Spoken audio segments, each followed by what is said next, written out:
Good morning. My name is Sarah Parker Pauley, and I serve as the Director of the Missouri Department of Conservation and currently as the President of the Association of Fish and Wildlife Agencies. Welcome to this morning's special session, Fish and Wildlife Conservation on Tribal Lands, Needs and Opportunities. I'm delighted that you have joined us this morning for this very important conversation. Today, we seek to lay a foundation for understanding fish and wildlife conservation on tribal lands in the United States. There are 574 federally recognized tribes in the lower 48 states, and they have jurisdiction on about 54 million acres of land. But before I tell you about this morning's special session, we need to pause for a few moments and acknowledge that the historical presence of tribes on our landscape was much, much larger than this. If we were meeting in person right now, as once planned in Grand Rapids, Michigan, we would take a moment to reflect on and honor the tribes that lived and thrived in that space for centuries. Over 300 years ago, people of the Three Fires, the Ottawa, Chippewa, and Potawatomi Indians lived in and near what is now Grand Rapids. The people of the Three Fires called themselves the original people. They were accomplished hunters, fishers, gatherers, and farmers. They found everything they needed to thrive in the abundant natural resources of this region. After 1821, however, the United States opened those lands to white settlement, and the Native Americans were displaced and often forced to move out. By acknowledging this history, and in acknowledging that the lands we now live and work on were once occupied by original people, we honor their lives and their legacy. I encourage you to open your official events with similar land acknowledgments as one small way of recognizing the rich diversity and heritage of Native people. The U.S. Forest Service has created a convenient resource for identifying the appropriate Native group that should be acknowledged. I invite all of you to use Tribal Connections, an online interactive mapping and research tool designed for this very purpose. As explained by Arthur Butch Blazer, a Forest Service Deputy Undersecretary at the time Tribal Connections was released, our country has a deep yet sometimes forgotten connection to indigenous people and their lands, which all Americans now call home. By showing historical and modern connections to public lands in one place, we can all understand that land management decisions should take into account more than what meets the eye. Membership in tribes, many of which possess rights to hunt, fish, and harvest under treaties with the United States government, is growing rapidly. When the Recovering America's Wildlife Act becomes law, tribes will be eligible for nearly $100 million per year in funding for fish and wildlife conservation, an enormous increase from the currently available federal funding of about $5 million per year. Clearly, tribal engagement in fish and wildlife conservation programs will grow significantly, and this means that state fish and wildlife agencies will have the opportunity to strengthen their partnerships with tribal authorities to address landscape-scale conservation challenges, including climate change. Tribes share concerns about the future of hunting, fishing, and trapping as traditional cultural activities, and in the context of recruitment, retention, and reactivation, both states and tribes can benefit from deeper collaboration. Finally, the concept of traditional ecological knowledge is historically and culturally significant to tribal authorities, and enhancing state understanding of TEK may provide mutual benefits to fish and wildlife conservation on both tribal and non-tribal lands and waters. In this session, Tribal and state representatives will share their experiences and expertise, helping participants to appreciate the opportunities for enhanced collaboration. Our speakers this morning are experts in the field as both conservation professionals and from their own life experiences. I am pleased to both welcome and introduce our speakers in the order of their presentations. Following their pre-recorded talks, we will then convene a live panel discussion with all of our speakers to continue this very important conversation. Our first speakers are Dr. Julie Thorstensen and Dr. Sarah Hoagland. They'll give us a high-level overview of fish and wildlife conservation in Indian country. Dr. Thorstensen is the Executive Director of the Native American Fish and Wildlife Society. She is Lakota and a citizen of the Cheyenne River Sioux Nation in north-central South Dakota. Dr. Hoagland is a liaison officer and biologist for the USDA Rocky Mountain Research Station Fire Lab and teaches at the Salish Kootenai College in Pablo, Montana, the only four-year tribal college offering a degree in wildlife and fisheries. Dr. Hoagland is of the Laguna Pueblo in central New Mexico. Next, we'll hear from Sherry Ensler and Lane Kasonic, both attorneys. They will give us the essence of a very complicated arena of law on the legal relationships between federal and tribal governments, including what that relationship means for state wildlife management. Sherry Ensler is the General Counsel for the Minnesota Department of Natural Resources, with extensive experience on tribal affairs in her state, with its 11 federally recognized tribes. Lane Kasonic is the Legal Affairs Manager for the Association of Fish and Wildlife Agencies and is an expert on state fish and wildlife management authorities. The federal government has unique and special relationships with the tribes as established in many treaties and laws. Scott Aiken will provide a high-level survey of the federal government's roles and responsibilities in exercising these mandates. Scott Aiken is an enrolled member of the Prairie Band Potawatomi and is from the Fish clan of his tribe and is a traditional singer and dancer. He has worked for the federal government for over 25 years and has been a tribal liaison for much of that time. Currently, he is the National Native American Programs Coordinator for the U.S. Fish and Wildlife Service, a position he has held for the past 7 years. He believes strongly in the potential for a shared vision of conservation between federal, state, and tribal governments. Finally, we are very pleased to have speakers from 2 state agencies with extensive experience working with tribal authorities in 2 very different landscapes, the Pacific Northwest and the Upper Midwest. Kurt Melcher is the director of the Oregon Department of Fish and Wildlife. With 9 federally recognized tribes in Oregon and nearly 30 years of experience as a fish and wildlife professional, Kurt has a deep understanding of tribal interests related to fish and wildlife conservation. Chandra Harvey is an attorney with the Wisconsin Department of Natural Resources, specializing in tribal affairs.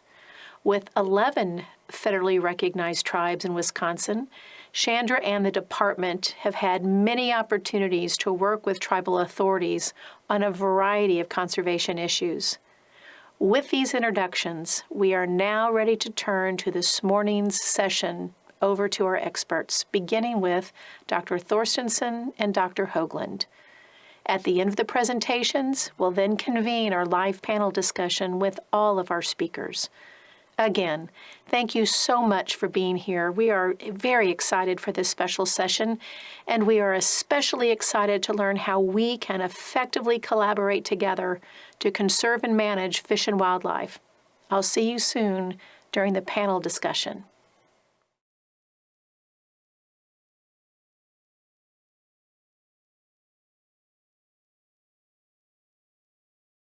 Ihani Washte, Julie Thorstensen Amachiapi, Woksapi ki gluhamni wian lakota machiapi, me lakota, wakpa washte etaha, iyokpia wachiyanke. Good morning. My name is Julie Thorstensen. My Lakota name is She Carries Her Wisdom with Her. I am a Lakota and a citizen of the Shiner Sioux Nation in north central South Dakota. I'm happy to be here even if it's virtually. I am the Executive Director of the Native American Fish and Wildlife Society. We are a membership organization. We have 7 regions and 227 support member tribes, meaning 227 individual tribes have expressed their support of the work we do through a tribal resolution. We take this very seriously and want to make sure we represent each of our member tribes respectfully and individually. I find that in the increasing effort to include tribes, there is still a misunderstanding of the diversity within Indian country. We also have individual memberships. Most of our members are Native people who work in fish and wildlife or natural resources in Indian country. Our members include conservation officers, biologists, wildlife and fisheries technicians, program administrators, and our members come from tribal, federal, state, NGOs, private, and academics. So basically, anyone who shares our mission is welcome to become a member. Tribes own or influence the management of nearly 140 million acres, including more than 730,000 acres of lakes and reservoirs, 10,000 miles of streams and rivers, and 18 million acres of forests. These lands and waters provide habitat for fish and wildlife, including more than 500 species listed as threatened or endangered. Funding is and has been one of the #1 issues in tribal fish and wildlife management, mainly the lack of. Tribes are excluded from Pittman-Robertson and Dingell-Johnson funds. Tribes have tried numerous times to amend these acts unsuccessfully. It's important to note that tribal members are not exempt from paying these taxes. The Public Law 93-638 contracts provide base funding for many tribes, but it is inadequate and hasn't had a substantial increase ever. A contract entered into in 1980 has roughly the same amount of funding in 2020. Unfortunately, costs have gone up despite lack of funding. One of the successes of tribes and states' attempts at increasing funding for fish and wildlife was the creation of tribal wildlife grants and state wildlife grants. The Tribal Wildlife Grant and State Wildlife Grant programs are managed through the U.S. Fish and Wildlife Service and have been around for 20 years. And while it was a victory for tribes to be included in the funding, I also think it's important to look at how tribes are included. In 20 years, the U.S. Fish and Wildlife Service has awarded $1 billion through the State Wildlife Grant Formula Grants. The Tribal Wildlife Grant Program are funds distributed through a competitive award process to federally recognized tribes. The maximum grant award is $200,000. Since 2002, the U.S. Fish and Wildlife Service has awarded $99 million through the Tribal Wildlife Grants, providing support for about 538 projects in Indian country. In contrast, the competitive state wildlife grant program was created by Congress in 2007 with funds distributed through competitive awards to states, territories, and D.C. The maximum grant award is $1 million, and they have awarded an average of $67 million per fiscal year. Tribes also use hunting and fishing license revenue to fund their programs. However, this varies greatly based on those resources, accessibility, marketing, and the tribe's overall views on management. Tribes supplement their programs with other tribal funds, such as land lease and casino revenue, but again, that varies by tribe. Tribes rely on grants as well from federal agencies, NGOs, and nonprofits, but most of the time these funds are for projects and not the overall operation and maintenance of the program. Tribal fish and wildlife programs are so unique based on many factors. Our smallest program has a half-time employee, a law enforcement person housed within the tribal police department, but also responsible for conservation enforcement. If you don't have adequate funding to hire more professional staff, you also don't have the capacity to hustle for those competitive funds. If you lack annual, sustainable funding, which most tribal fish and wildlife programs do, it impacts your ability to recruit and retain professional staff. Another issue with lack of staffing is that staff end up doing a lot more than what their job title is, or the infamous other duties as assigned. Many tribal fish and wildlife programs also serve as an emergency management team. During the pandemic, we're seeing these staff assisting with testing efforts, food distribution, and much more. It's a bit of a double-edged sword. You definitely will get experience in a vast array of areas, but it doesn't mask the real need for more professional staff. With underfunding and lack of capacity, it can be difficult for all tribes to be represented in national conversations. There are 574 federally recognized tribes as of 2020 in the United States. We have tribes that own zero land. Many California tribes have very small land ownership. Then we have tribes in the Great Plains and Southwest with millions of acres. The largest land base is the Navajo Nation with over 17 million acres in 4 states. Because of various acts of Congress, a lot of tribes have checkerboarded reservations. When the reservations were opened up to homesteaders and land sold and placed in deeded status, you got a checkerboard-looking map. This adds another layer of complexity when managing hunting and fishing. You have different land statuses. For example, you might have tribal trust lands or lands that are held in trust for the tribe by the federal government. There are also individual allotments that were lands allotted to Native Americans individually under the Dawes Act of 1887. There are deeded lands that may be owned by non-natives, the tribe, or individual Native Americans that are subject to taxes. Then to further complicate things, you have tribes like the Turtle Mountain Tribe that have public domain lands, parcels of lands outside of their reservation across 3 states to accommodate their population at the time of the Dawes Act. And then there are the border tribes. By that, I mean international borders. 24 Native American tribes live along the U.S.-Mexico border. The Mohawk, Confederate Salish Kootenai, and Blackfeet nations live along the Canadian border, and numerous territories with international crossings in Alaska on the Bering Sea, Pacific Ocean, and Beaufort Sea. And land status is constantly changing, with more lands being taken into trust status and tribes purchasing more lands. Tribes have been coexisting with their fish, wildlife, and natural resources for time immemorial. Many of the traditional teachings center around fish, wildlife, and natural resources. It's important when dealing with tribes to understand tribal fish and wildlife programs run the entire spectrum. The Cheyenne River Sioux Tribe Game Fish and Parks Department began in 1935 with the tribe issuing fur bearer licenses under their newly formed constitution.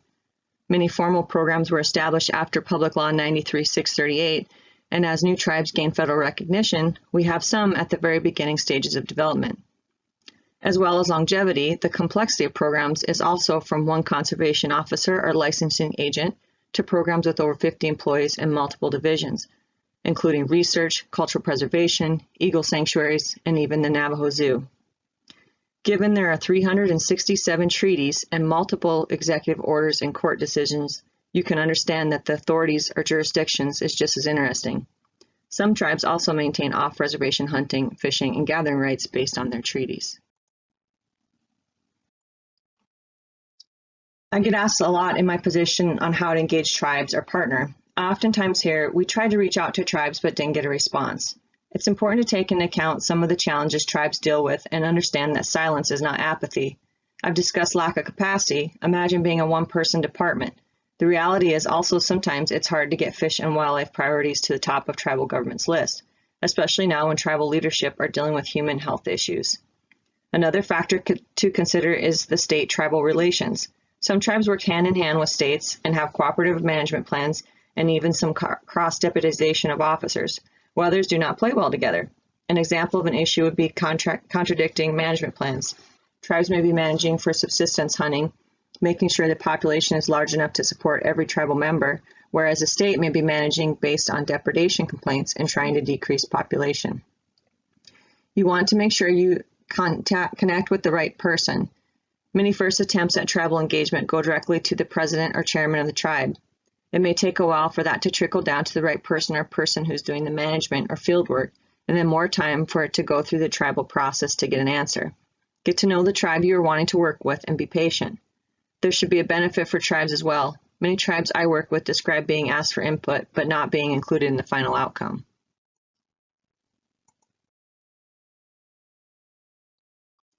There are many opportunities and benefits in tribal engagement. The most obvious is the management of the same species. Tribes can bring a different perspective and provide an opportunity to include cultural importance and traditional ecological knowledge. There are many areas for partnering. One example could be the state providing technical assistance for tribal wildlife action plans, or the tribes providing input for state wildlife action plans. Recovering America's Wildlife Act is a great example of the benefits of tribal and state partnerships. Wildlife and fish do not respect the very detailed political boundaries established over the past 200 plus years. This map of CWD sampling in Montana illustrates the need for partnering. As you can see, there are very few sample points on the reservation lands. How can you truly manage a wildlife disease like CWD if you exclude large chunks of habitat?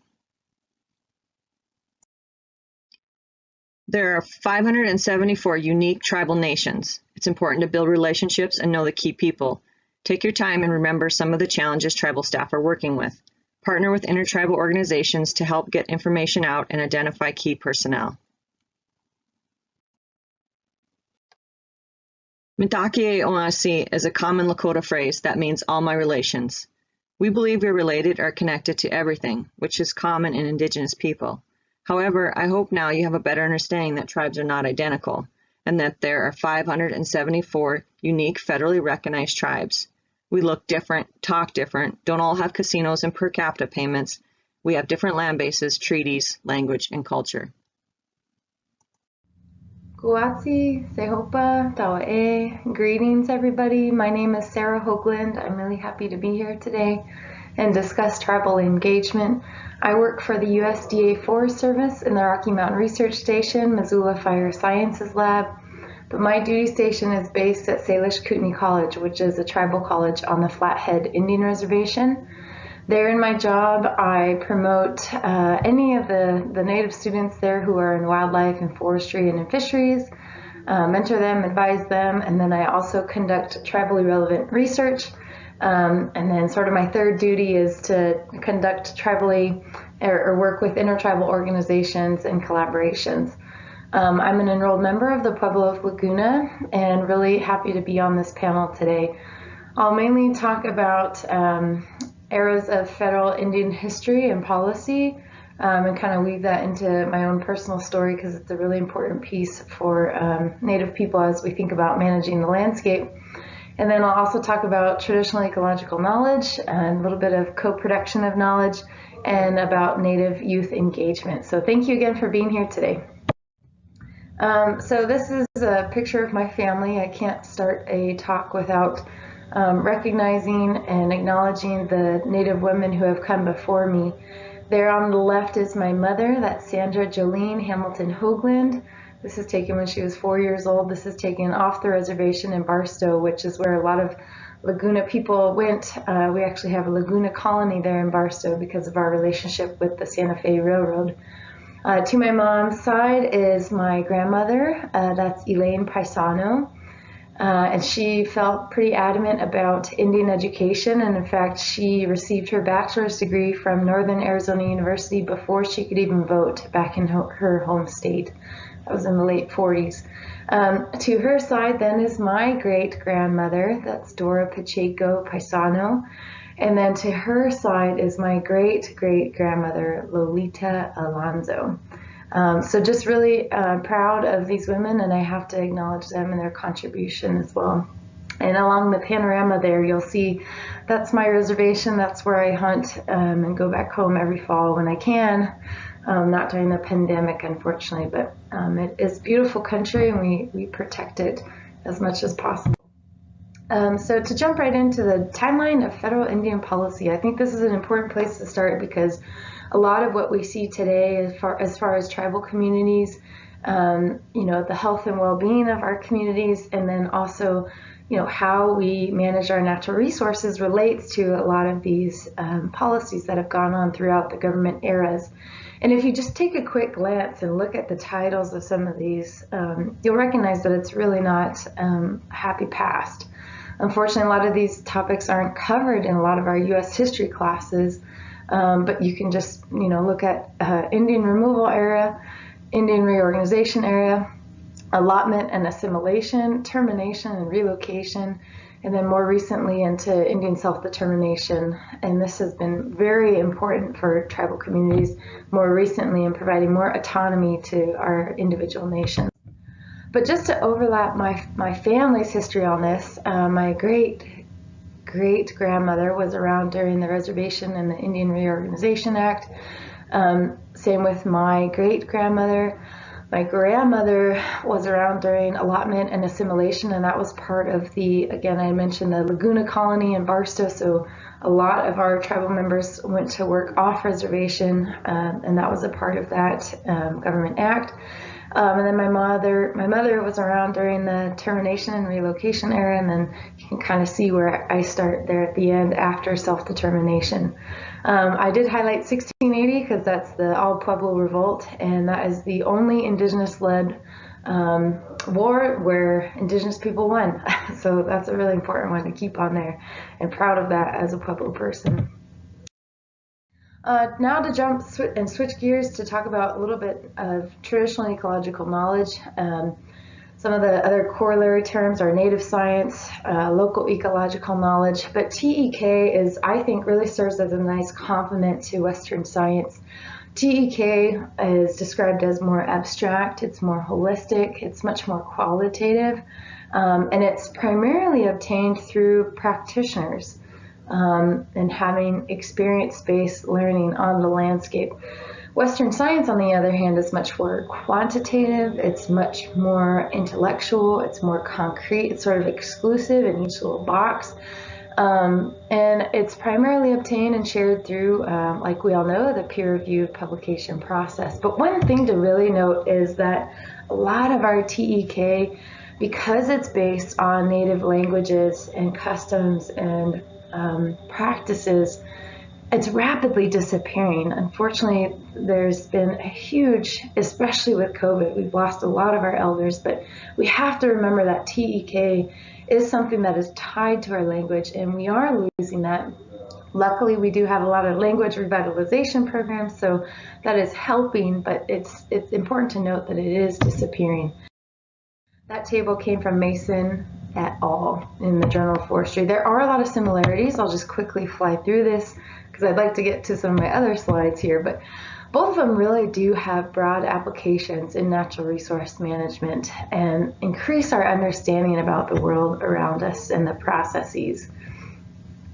But one thing to note is that TEK is much more place-based. It's easy to talk about it, but really to get into it is you have to go to these places and we have to talk to the people. So we talk with this Navajo or Dene grandmother and talk to her about the monsoon cycle, or we talk to these Tule River youth about the giant sequoia trees and the fire regimes. They're standing next to a fire scar underneath a giant sequoia. We would talk to the Eastern Band of Cherokee elders about the medicinal plants that they harvest in the deciduous forest. Or we talk to the elders, like where I'm based up in Montana, about reintroducing fire to the landscape in the Ponderosa Pine Forest. So really it's place-based. It's hard to talk about it, in an overarching sense, but really going to that local scales where it's actually useful. A couple things about co-production of knowledge with tribes. I did want to touch on, so this is, if we're trying to understand more about wildlife populations or understand maybe what's going on in terms of threats, or maybe there's some concern that's going on with the wildlife that we all might be co-managing. We might be wanting to tap into and work with tribes. So a couple of things I wanted to point out about some tenets of Indigenous research methodologies. This would be ideal if we can do this, but it really needs to benefit the community that it's intended to serve. Most of the time we've used an extraction model when working with tribal communities, but it really has to benefit the community that it's supposed to serve. I aim to help build tribal capacity and provide resources. Another tenet of Indigenous research methodologies is that it must respect tribal sovereignty and self-determination, which are things that my other co-presenters are going to be discussing. It's also sensitive to data rights, and it doesn't threaten the tribe's ability to protect their data. And then lastly, it does include the 4 R's of what we say: responsibility, reciprocity, respect, and relationship.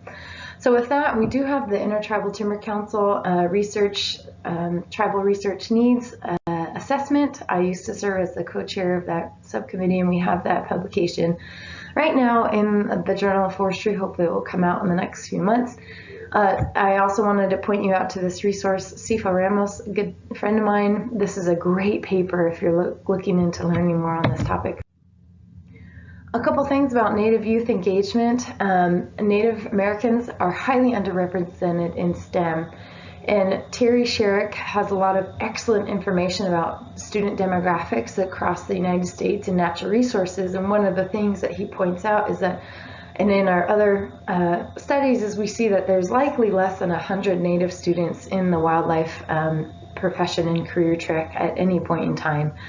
Yet it is a growing demographic, especially that age group. The American Indian Science and Engineering Society, ACES, is an excellent organization to tap into if you're interested in hiring or know working with Native youth. That is the best resource out there. The Native Student Professional Development Program of the Wildlife Society is another great resource. Every year we host a whole cohort, which the Wildlife Society helps us promote through the Native Peoples Wildlife Management Working Group. And then lastly, the Native American Fish and Wildlife Society, which Julie will talk in depth on, but they have youth seminars as well. The last couple of resources I wanted to share, and I know I'm close to my end of my time here, is the Forest Service has our Office of Tribal Relations, and all of our regional tribal program managers are willing to assist and help make these connections between states and tribes. We also have a couple of the resources listed below, but the last thing I wanted to end on is just we really want to aim for increased cultural competency in these topics. And so with that, I just want to say, Dawa, thank you so much, everybody, for your attention and your time. I do want to reiterate two of the comments that I heard from our panel already, and fantastic. Kurt mentioned that tribes are our best and strongest ally, and I just really wanted to reiterate that point. Tribes in terms of their land stewardship concepts and their worldview, but then also with their significant land base. I mean, it's almost like a no-brainer in my mind. And then lastly, Chandra said that treaties do not grant any rights. Tribes already possess these rights, and so it's really important for us to all remember as natural resource managers that these are rights that tribes have carried with them for millennia and will continue to do so. They are the first stewards on the landscape, and they are a really important group for us to be working with. So with that, Dawa, thank you so much. I hope you all enjoy the rest of the meeting.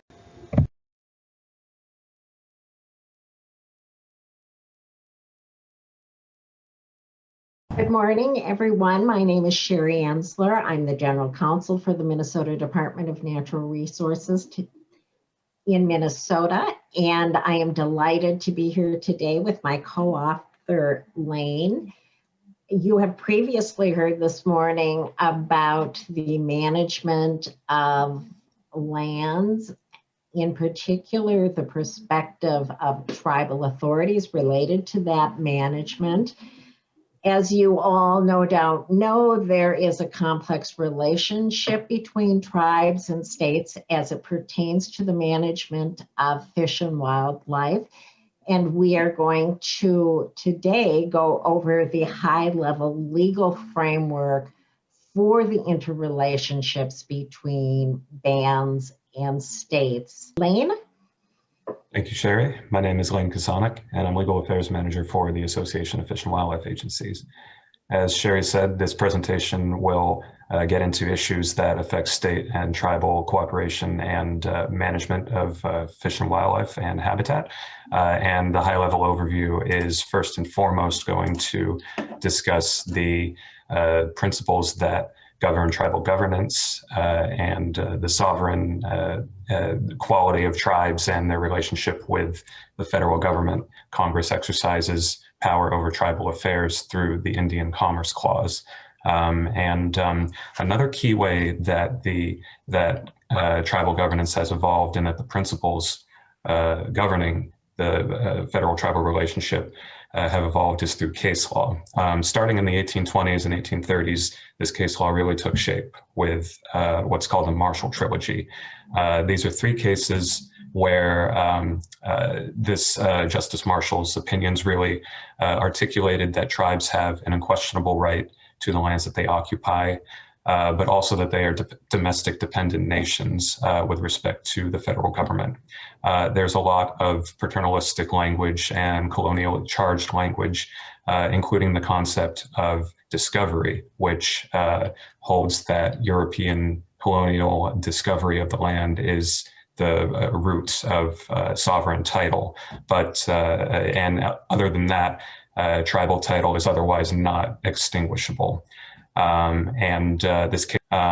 lot of this language has come under criticism in the 20th and 21st centuries, but it's still cited in Supreme Court opinions as recently as 2005, and often used to advance tribal self-determination.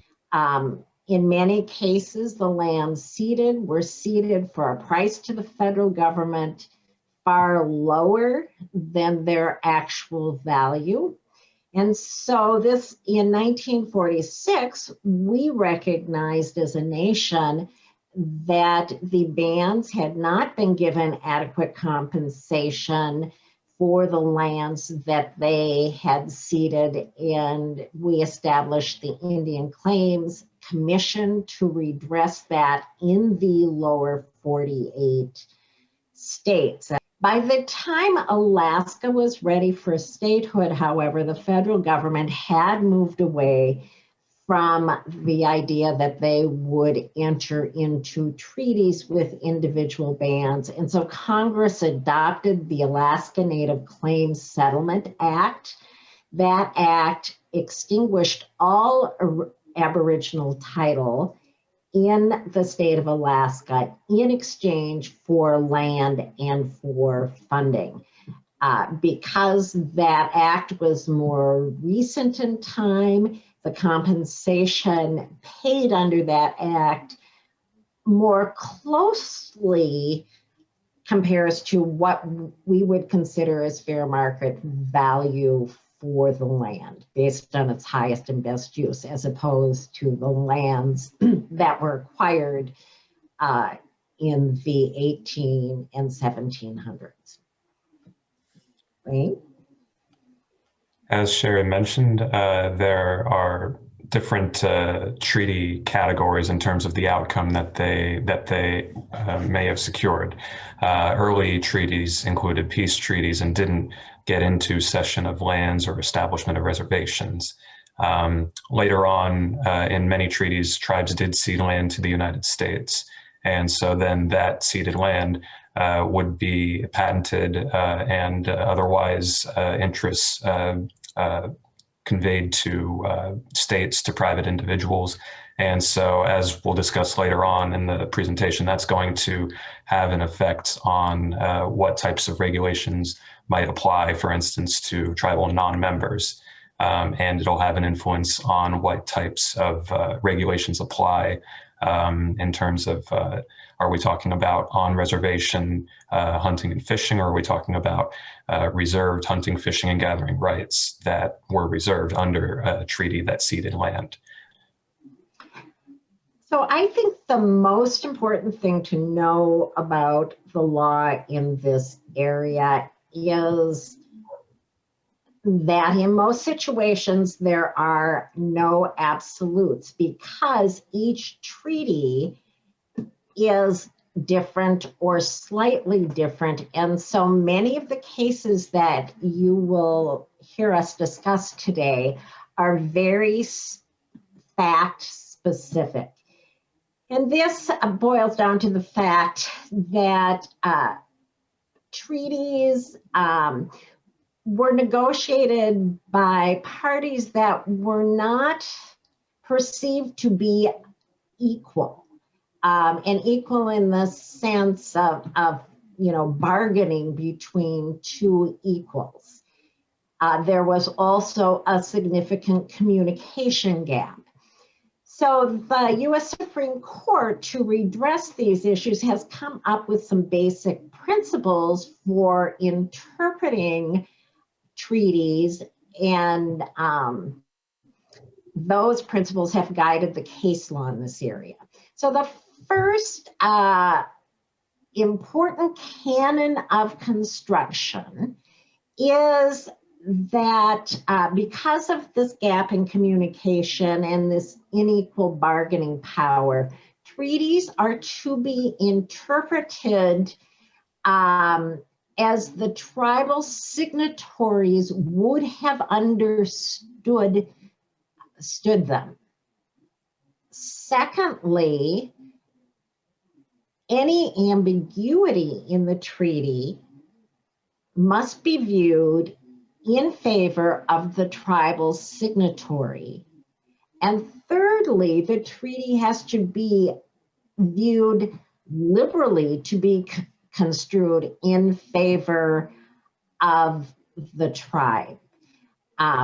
Treaties, remember, are not grants of rights to Indian tribes. Remember, they were held Aboriginal title. Rather, we're looking at what was given by the tribe to the federal government. I'll shift gears just a little bit now to talk about the state and federal relationship, which proceeds sort of on parallel to this distinct federal tribal relationship. So in terms of state fish and wildlife management, we often talk about how the states have police powers in terms of regulating for health, safety, and welfare. And there's a lot of that in the origins of state jurisdiction over fish and wildlife.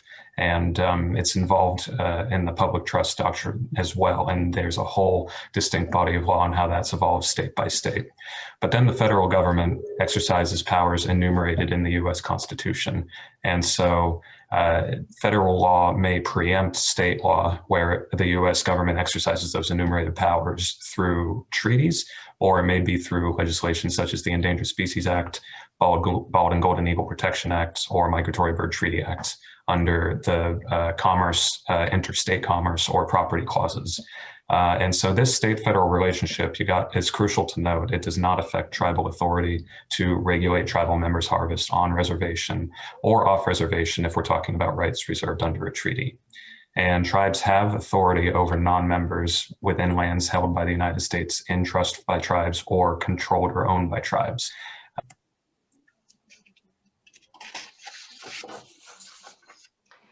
So reservations, as Lane mentioned, one of the functions of some treaties is to establish reservations. And reservations are generally a block of land set aside for the band or band members.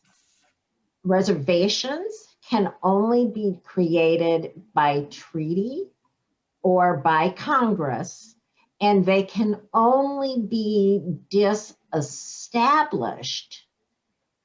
They can also be established by executive order, but they can only be disestablished by an act of Congress or a subsequent treaty. There was a push to allocate the lands within a reservation to individual tribal members. Those lands had to be held by the tribal member for a period of 25 years, after which tribal members could sell that land.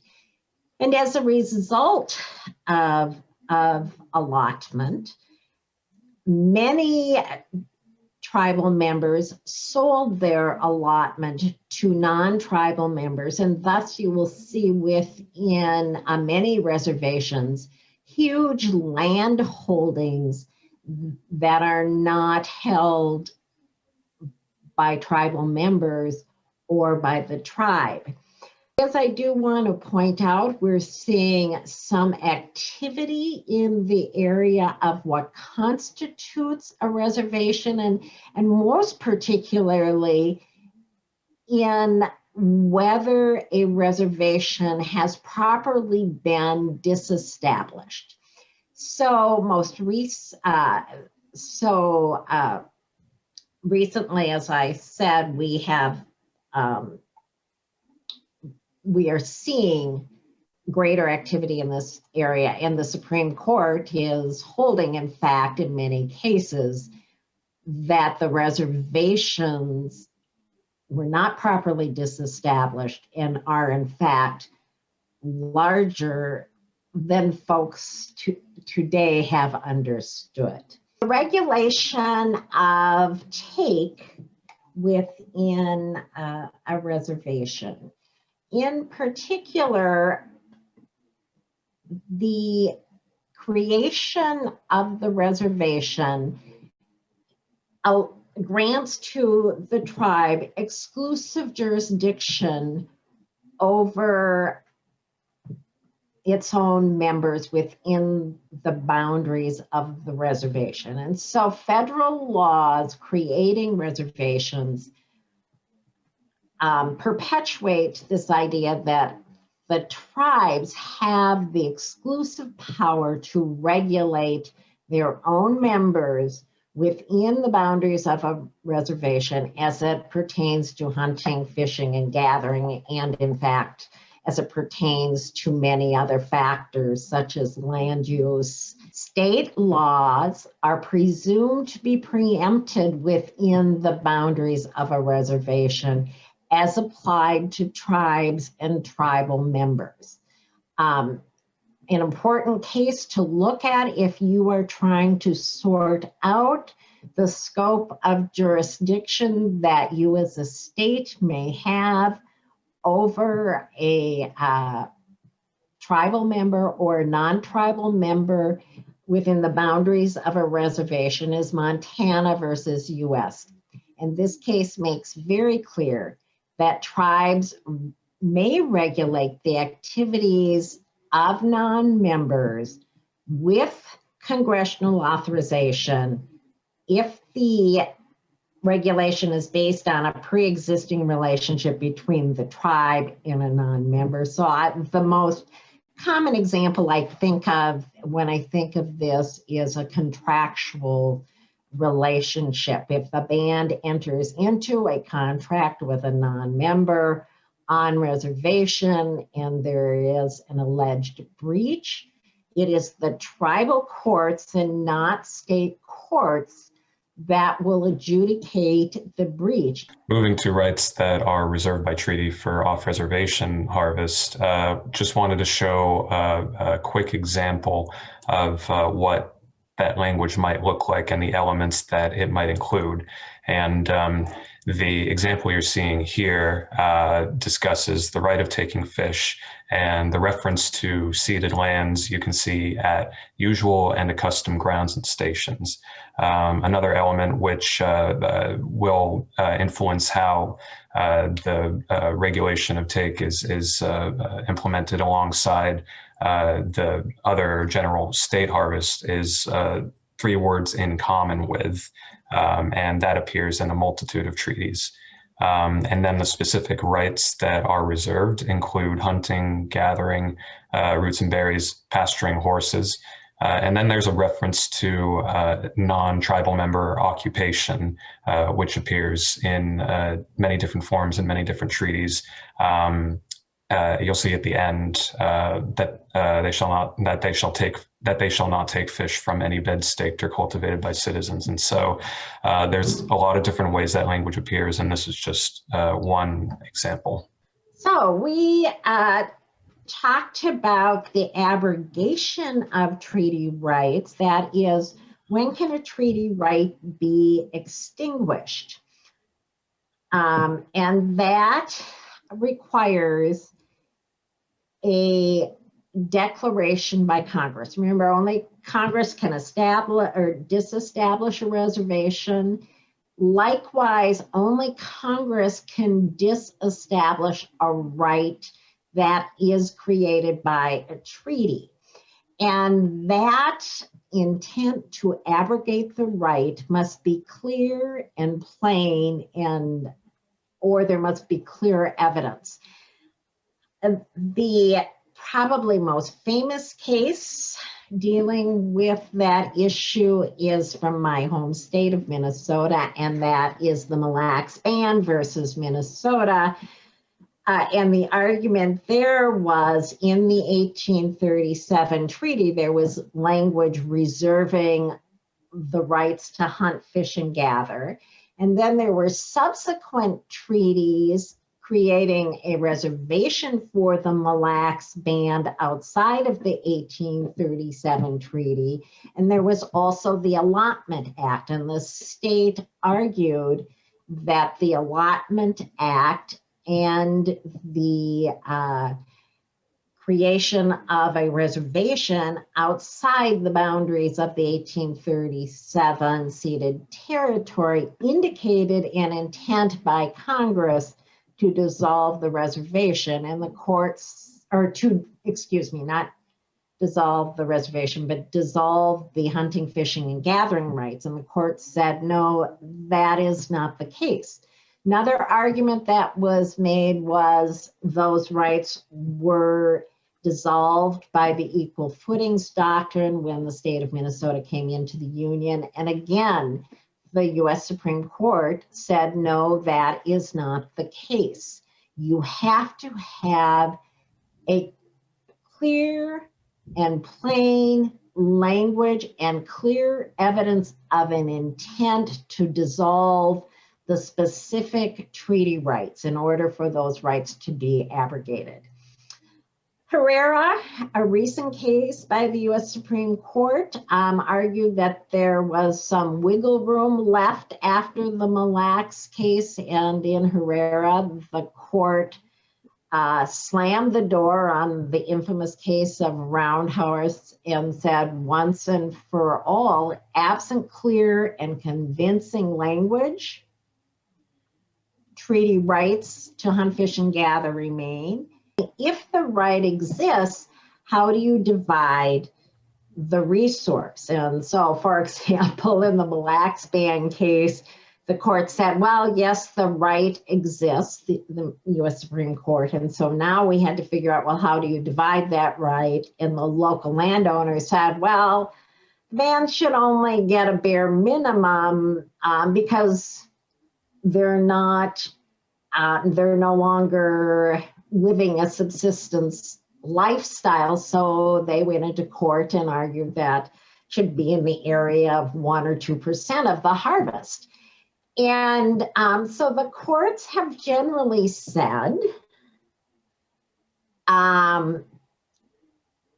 they are not going to engage into this big discussion of apportionment of the resource unless the treaty sets out a specific apportionment, or if there is a compelling conservation need to talk about apportionment, or if the band itself asks for an apportionment.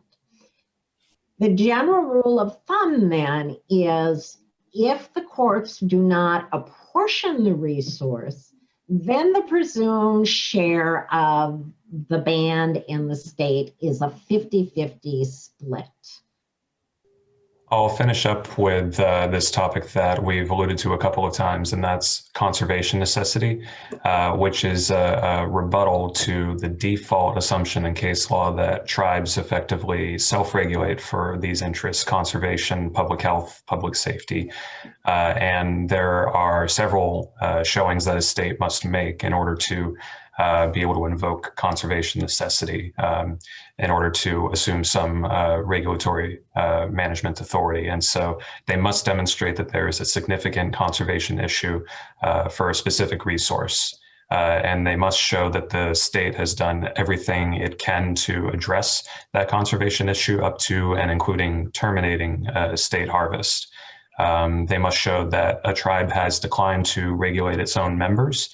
And it must also show, with respect to the regulation that the state wants to impose, that its regulation is not discriminatory. And the type of discrimination that might apply to is prohibiting the use of traditional Indian gear or requiring Indians to pay a fee to exercise a treaty right.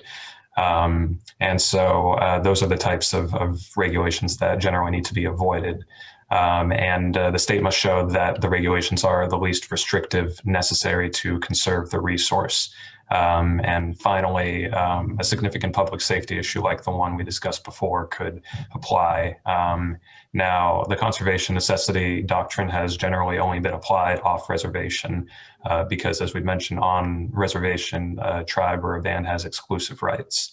And so this doctrine came up in the Herrera case that was mentioned earlier, and it's an area of some confusion that in the Herrera case, the Supreme Court did not, unfortunately, do too much to clarify.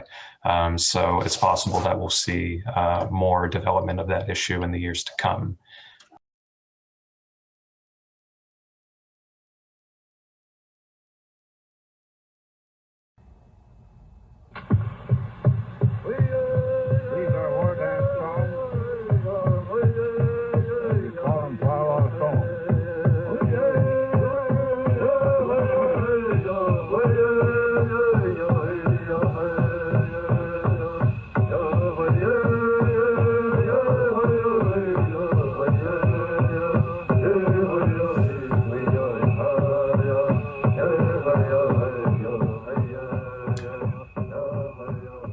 Bujonakan. My name is Scott Aiken.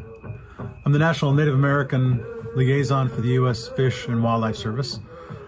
And I'm grateful to be here today. I say miigwech. Thank you for the group that has organized this great event to invite myself along with my colleagues who you've seen some previous and some to come with regard to this topic on tribal nations, tribal sovereignty, and how we in the federal government and other organizations, be they non-governmental organizations or even you as state managers, work with and around our partners, our communities of Native descent.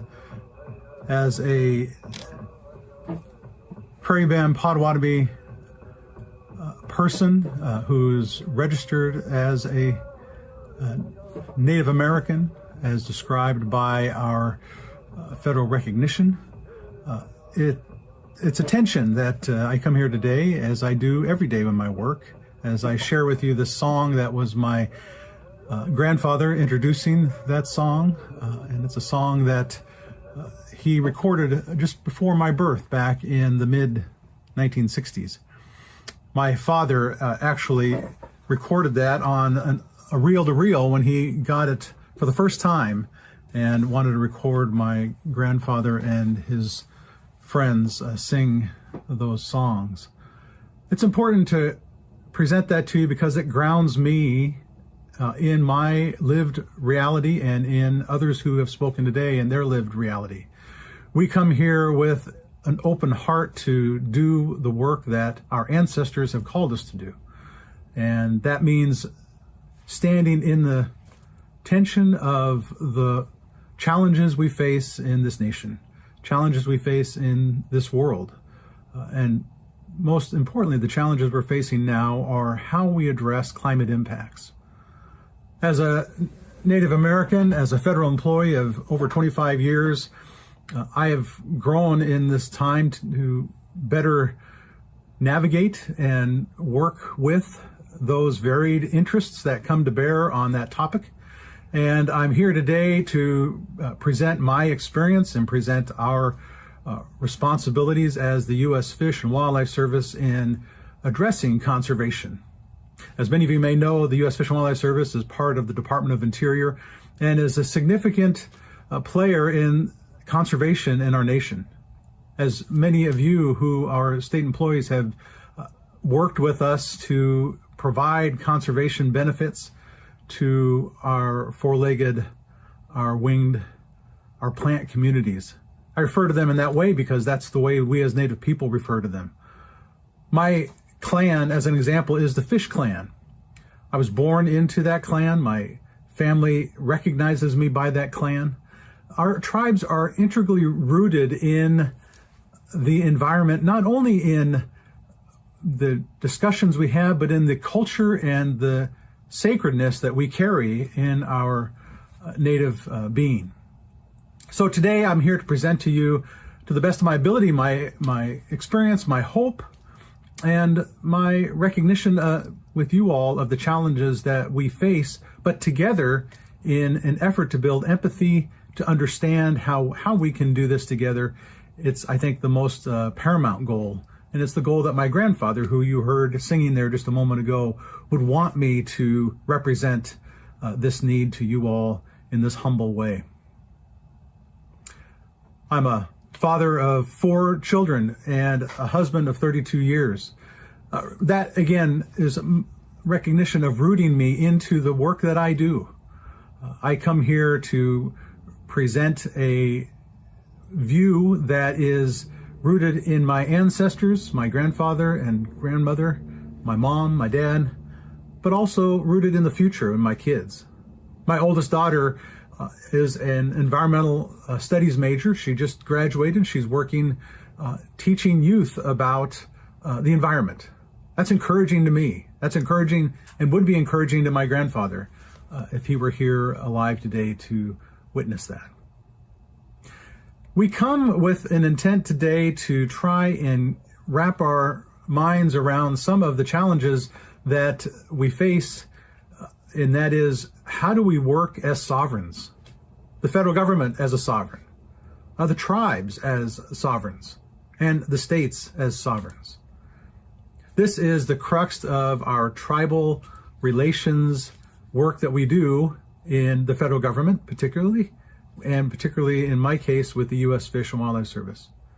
Over the years, we have worked to try and build a structure of operation that integrates tribal communities into the work that we do, and vice versa, where we work with tribes to help integrate the work that we do with their priorities. That's a challenge that has plagued us in many ways for 60 plus years.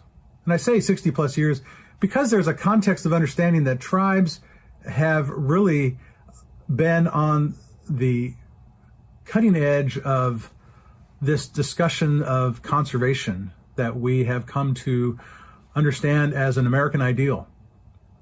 Conservation, as we are often taught within the U.S. Fish and Wildlife Service and within natural resource conservation, comes from primarily some key figures like Aldo Leopold, or key figures like Teddy Roosevelt, people who in our political understanding and in our governmental understanding played a significant role in setting aside lands, in setting aside these beautiful areas that we as tribes view as sacred to protect them for future generations. Now, that's a laudable goal, and we support that as tribal communities. But the challenge that tribes face is when those become prohibitive. And that's where I think today the discussion I want to try and broach is most rooted in.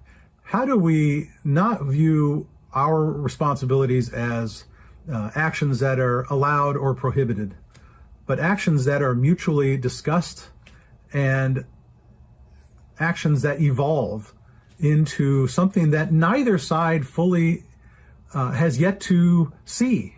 Because we, and oftentimes, as Julie Thorstensen described, states and tribes, some have great relationships, some really have strained relationships. But in the end, it's incumbent upon us, the up-and-coming elders, the elders, if you will, of this whole arena of conservation, to step forward and work together, because our kids are going to inherit what we leave behind.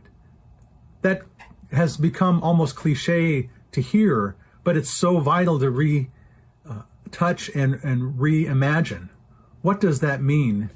Protecting our lands, our responsibilities for future generations. As others have presented, there have been a series of dates that rise to the awareness in terms of our interaction with tribes, starting from the very inception of the United States. And as things evolve, so do the political tools with which we interact with tribes. So I wanted to touch on some of those that may be not so recent as it was when I first began, but still recent enough in the history of federal tribal relations.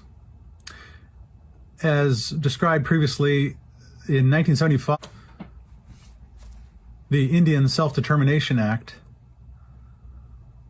it came about as a means to try and remedy some of the challenges that tribes and the federal government had with regard to recognizing tribal sovereignty and recognizing tribal governance, and trying to provide a pathway for funding, fiduciary funding, funding that is a trust responsibility by the federal government in support of tribes, how to get that money to the tribes in a way that was functioning for the federal government and for tribes. It was an effort that we still work with today. You might have heard it as self-governance agreements. 93-638 is the actual statute that references that.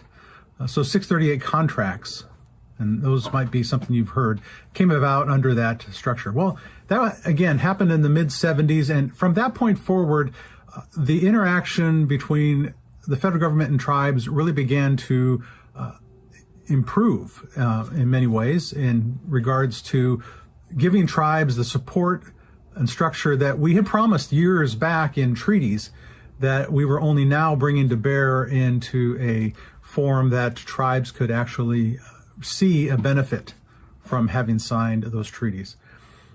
Now, I'm not here to give an expose on the value of treaties by the view of tribes, but certainly there are many treaties that were signed that are no longer in practice or existence, but there still are a number of treaties that are intact. And I point behind me here this picture of Celilo Falls on the Columbia River before the Dalles Dam closed off and flooded this beautiful falls. This was a place of gathering by tribes from throughout the Northwest and even further. But the tribes that particularly have a treaty right access to fish off of that area are the Yakima, the Warm Springs, the Umatilla, and the Nez Perce. Those tribes have direct treaty access for fish on the Columbia River. And those treaty rights are still intact. But in my case, for the Potawatomi, we've signed some 42 treaties. We have no treaties that are intact. All of those treaties have since been broken or put to rest, unfortunately. Just to give some context for you as you hear about treaty rights, as was presented here a moment ago, there is a varied background to that. So it's important to have someone like myself that you might have in your State Department that you work with, that you depend on to help you navigate some of these nuances of tribal governance. So regardless of whether the tribes are treaty or not, if they're federally recognized, we have interactions through the 638 contract process. And that evolved up until 1994 when we had the Self-Governance Act that was passed. And that Self-Governance Act establishes even a more robust structure by which the federal government can work with tribes on funding tribal needs and building capacity and, again, supporting sovereignty. And that's the intent and the necessity of the trust responsibility that the federal government has to tribes. How does that relate to what you do? We in the Fish and Wildlife Service and in the federal government have this attention necessarily to work with both our sovereign partners, tribes and states, when addressing something like this river system. But this is just an example of many instances in the United States where we have to interact with sovereigns as well as non-governmental organizations on managing broad systems that are resource intensive. This structure has continued to evolve, this self-governance structure that uses these two major components, 638 contracting and self-governance compacting, whereby the Fish and Wildlife Service and the United States can enter into relations on a fiduciary level. it's important that as states, you are able to begin to understand more in depth how that operates and the why of that. And I think it's been described to you very clearly in the previous presentations as to some of the why of that. But I think where I want to, as I said earlier, bring us to is a realization that our interaction with you all is comparable to the interaction we have with tribes. And what, as a liaison, my responsibility to try and redress is where we don't have that congruity, where it's incongruent, where there might be a tendency to promote one over the other. We have a trust responsibility to both as states and tribes. And that is a tension that we have to manage together. And I say that as a kind of tripartite management as states, tribes, and federal government in the work that we do. And then on our part, we interact with non-governmental organizations such as the Native American Fish and Wildlife Society, who Julie here presented, that really give a broader perspective, a more rich perspective of what do we need to do as the Fish and Wildlife Service? What do other agencies in the federal government have to do to address tribal needs? And so we lean heavily on their various commissions and societies like what Julie is responsible for. This picture behind me, again, referencing that, is a managed area by the Columbia River Intertribal Fish Commission, which was funded back in 1975 under Public Law 93-638. And it was our first evolutionary step in the Fish and Wildlife Service to move from being kind of a provincial of managing fish and hatcheries to really giving and building capacity for tribes to be able to interact more in depth with voice and concern on how fish are managed in the Columbia River system. That was an outgrowth of that era of time. It has since evolved into a commission, the Columbia River Intertribal Fish Commission, that has been in place for some 30 plus years, that really has given a voice and a structure by which tribes can interact not only with the Fish and Wildlife Service, but with water resource managers, Bureau of Reclamation, Army Corps of Engineers, Bonneville Power Administration, a host of various entities that have a responsibility to manage this habitat that I'm referring to as the Columbia River. That's just an example that can be replicated in many ways in the Great Lakes region, can be replicated in the Mississippi Valley and throughout the Mississippi stretch that goes up even into North and South Dakota, up the Missouri. We have these important ecosystems that we need to manage together. And my role as the tribal liaison is reflected in other agencies where they have liaisons that have come on board. That really was an outgrowth of the mid-1990s. And every agency began to build that capacity internally to be able to have tribal liaison staff who do interaction with states and tribes and federal agencies to coordinate our conservation mission to protect, conserve, and enhance fish and wildlife in their habitats. And so we do that with a keen eye for making sure that we hold and balance our responsibility to the states and to the tribes, the federally recognized tribes in particular, in a way that is being objective for the overall conservation necessities that we have a mission to carry forward, some of which are really challenging, like the Endangered Species Act. And I've worked in my many years with Fish and Wildlife Service broaching some really difficult topics, but with regard to the Endangered Species Act. But we've had some great outcomes. And I say great in the recognition that some of these species are really prominent in tribal culture, but also prominent in state interaction. I think one of the great tensions we face right now, as an example, is the gray wolf, a sacred species to tribes and a challenge to states. And how do we have that discussion in an objective way, recognizing and being sensitive to each other's challenges that we're facing. But some great recovery examples are the recovery of the bald eagle, another sacred species to our tribal people, but an important species for our nation. The black-footed ferret, great importance for the Plains tribal people, but that was necessarily a challenge that we had to work with in states, tribes, and federal government to bring that back. We have examples on the West Coast of the American fisher. We have species like the condor. There's a number of species we can point to where the Endangered Species Act has benefited this reality of trying to protect, conserve, and enhance species for future generations. And so even though states and tribes and the public may really be challenged by these acts, I think it's important to recognize where we've had some real successes. And that's what I think our focus today should really be, is focusing on our successes and building upon those.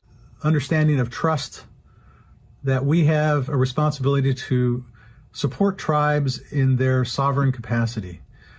And we do so with a remembrance that what we have in hand is a consequence of treaties that have been signed with tribes. That is just a fundamental underpinning to what we do. As much as we uphold the Bill of Rights, as much as we uphold constitutions, we also in our nation have a responsibility to uphold treaties with other countries, and treaties with tribes. And so that is the focus of the tribal liaison. That's the focus of the work that the federal government strives to do and continues to grow and learn as to how we better do that in respect of both of our sovereigns, the states and the tribes, and in respect to ultimately protecting the species and the environment that we have a responsibility to protect for our children and for our children's children. I think it's a great opportunity that I could go into greater detail with, but I wanted to really hit home the need to have a common discussion with one another that is respectful, that is hopeful, and that builds empathy. And I think that's what we want to try and really focus on in this administration. This is my 6th administration that I've worked for, 6th president I've worked for. And I see some real strong steps in the beginning to address the sovereignty needs. The president came out with a memorandum on tribal consultation and strengthening our nation-to-nation relationships. I encourage you to take a look at that. And the Secretary of Interior just announced a series of tribal consultations that will be taking place with tribes, trying to better define and understand our government-to-government discussions and relations into the future. I leave these last two pieces because I think there's an obvious part that needs to have a discussion here today and into the future for our state wildlife managers, that we have so much common ground to share with one another as sovereigns, again, states, tribes, federal government. How do we do that in an objective way, in a way that tries to move beyond our frustrations and the tensions that have held us back in years past? Our kids depend upon it. My kids depend on it. I'm here as a person of hope and within the federal government, as a tribal member, as well as a federal employee, as well as a member of a state, as I live in the state of Washington. I share that as a means to bring common discussion and understanding amongst all of us here today. I say again, miigwech, thank you for allowing me to be present here today. I hope that when we are through with this conference, that we leave with a new vigor for discussing these difficult but very fulfilling discussions that we need to have with regard to conservation into the future. Thank you so much. Have a great rest of your conference.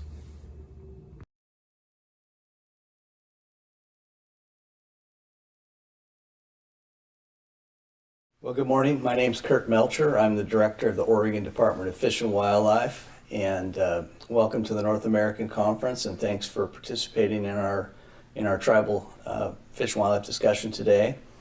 I have worked at Oregon Department of Fish and Wildlife for 36 years, and I've served as the director for the last 6 years. Over the course of my career, I've worked with our federally recognized tribes in many capacities, ranging from earlier in my career conducting collaborative field work to later in my career negotiating complex agreements, and sometimes under court order, I might add.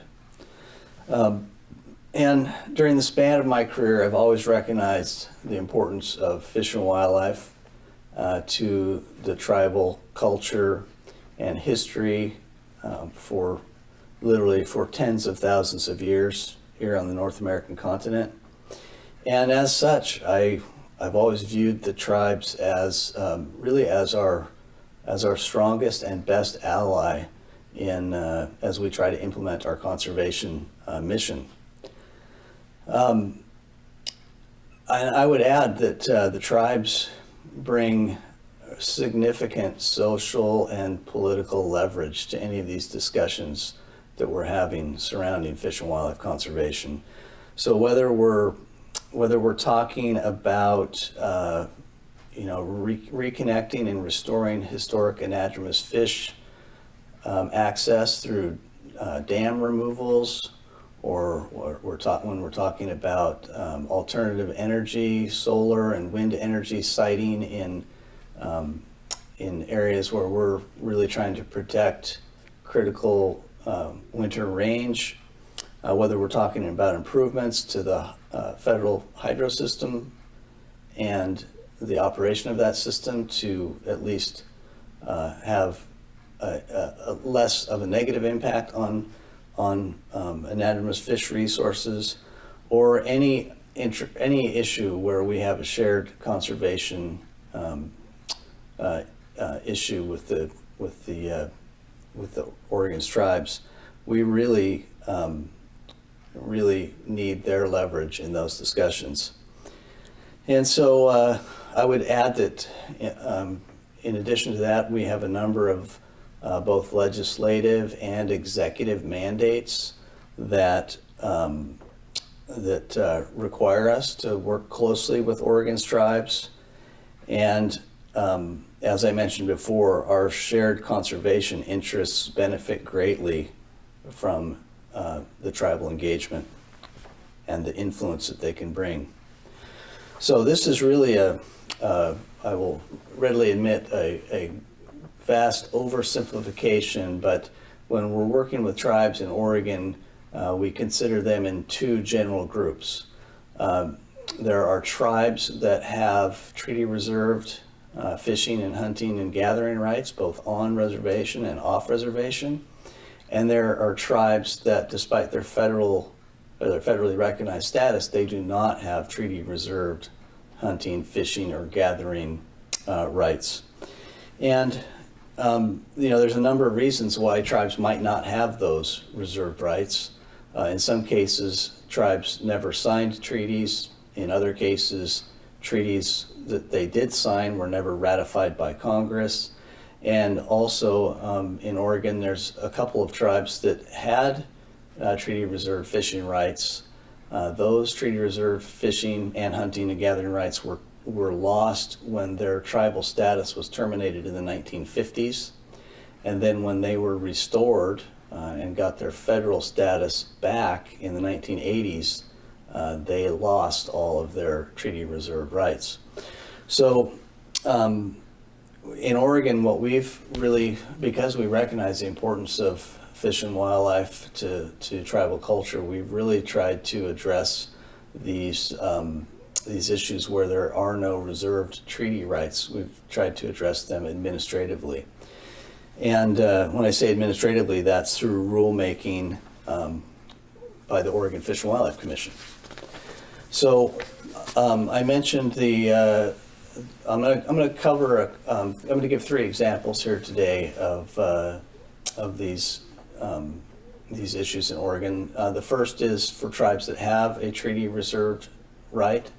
And in Oregon, on the Columbia River, we have 4 tribes with treaty reserved fishing rights. Those 4 tribes, 2 of them are Oregon tribes. That would be the Warm Springs tribe and the Umatilla tribe. The other 2 tribes that have those reserved rights in the Columbia are the Nez Perce tribe of Idaho and the Yakima tribe of Eastern Washington. So these 4 tribes have treaty reserved rights. In 1968, a really important court case was filed on behalf of those tribes. It was a federal case against the state of Oregon. It's known as United States versus Oregon. And it was filed to basically because the tribes believed that the state was not upholding their treaty rights in implementing fisheries to the Columbia Basin. That case has been a long-standing case. Starting in 1969, all fisheries of the Columbia were managed under that case. For the first 25 years, we, the states, and the tribes were literally in court every year, and sometimes multiple times per year or per season, arguing implementation of fisheries. That over that time and through the 1990s, our relationship with the tribes really matured, is the way I would put it, and we have not been to court arguing over implementation of fisheries since the mid-1990s. We've successfully negotiated a series of long-term agreements that really lay out not just the harvest management component or the harvest sharing component of these fisheries, but also now capture really important conservation as well as hatchery production issues. And after we signed our last agreement, which was in 2018, the last long-term agreement, the federal judge actually administratively closed the case. He retained jurisdiction if a need arose, but administratively that case has been closed and we're moving forward together. The second example would be for a tribe that has no reserved fishing rights. And of course, there's a number of those in Oregon, but I'll highlight one example, and that's the Grand Ronde tribe, which is in Northwest Oregon. The Grand Ronde tribe is made up of tribes and bands from all over Western Oregon and actually even Northern California. They signed multiple treaties in the 1850s that were ratified by Congress, but in the 1950s, the tribe was terminated. So Congress terminated that tribe, and with that termination, terminated all their treaty reserve fishing rights, as well as other rights. The tribe was reinstated in the 1980s, but at the time of reinstatement, their treaty reserve rights were not reinstated. So that tribe has a long history of salmon fishing at Willamette Falls. It's something that did not occur by tribal members in over a century. And in 2016, the Oregon Fish and Wildlife Commission adopted rules reestablishing a tribal ceremonial fishery at Willamette Falls and reconnecting the tribe with that important part of their heritage and culture. Similarly, the Burns Paiute tribe in southeast Oregon is a relatively small tribe. But nonetheless, being a small tribe that had a very large historic area across all of southeast Oregon, they have no reserved hunting rights. They actually signed a treaty in 1868 that was never ratified by Congress, so they have no reserved treaty reserved hunting rights, but and they have a very small reservation with limited opportunity for hunting on their reservation. So in 2018, in cooperation with the tribe, the Oregon Fish and Wildlife Commission adopted administrative rules providing for a limited ceremonial hunt for deer, elk, and pronghorn for the Burns Paiute tribe, reconnecting that tribe with this important part of their history and culture. And so lastly here, as I wrap up my whopping 10 minutes, I did want to say that, these are just a few examples. There's many others as well. happy to provide any additional information if someone wants to reach out to me. Our view in Oregon is that these are appropriate actions that further our efforts to build a community that helps us, the department, engage on really important big picture fish and wildlife conservation issues. We may not always agree with the tribes on a number of issues, but that doesn't mean that we can't have a productive and mutually beneficial relationship. So thanks for listening, and have a good rest of your day. Hello, my name is Chandra Harvey, and I appreciate the opportunity to be a part of today's panel. In my capacity as attorney with the Wisconsin Department of Natural Resources, I have had the opportunity to engage and provide advice related to Wisconsin's Indian tribes. Today, I'm going to provide a brief Wisconsin case study on building state-tribal relationships in the context of resource utilization and management. Today, we celebrate the success of what we have achieved, but it is important to remember that state-tribal relationships, like all relationships, shift and grow. They are not one thing all the time. Sometimes they are very successful, sometimes they are less successful. The work is ongoing, but a key is a joint commitment to building strong, productive, and connected partnerships. Wisconsin is home to 11 federally recognized tribes. My remarks today will be focused largely on 6 of those, which share a common Anishinaabe or Ojibwe heritage and are signatories to the same treaties. Those treaties uniquely reserve the right for members to hunt, fish, and gather on certain lands ceded to the federal government. To understand where we are today, we need to take a quick step back in time. When the treaties were first signed, Wisconsin had few conservation regulations, so the effect of the treaties were not immediately clear.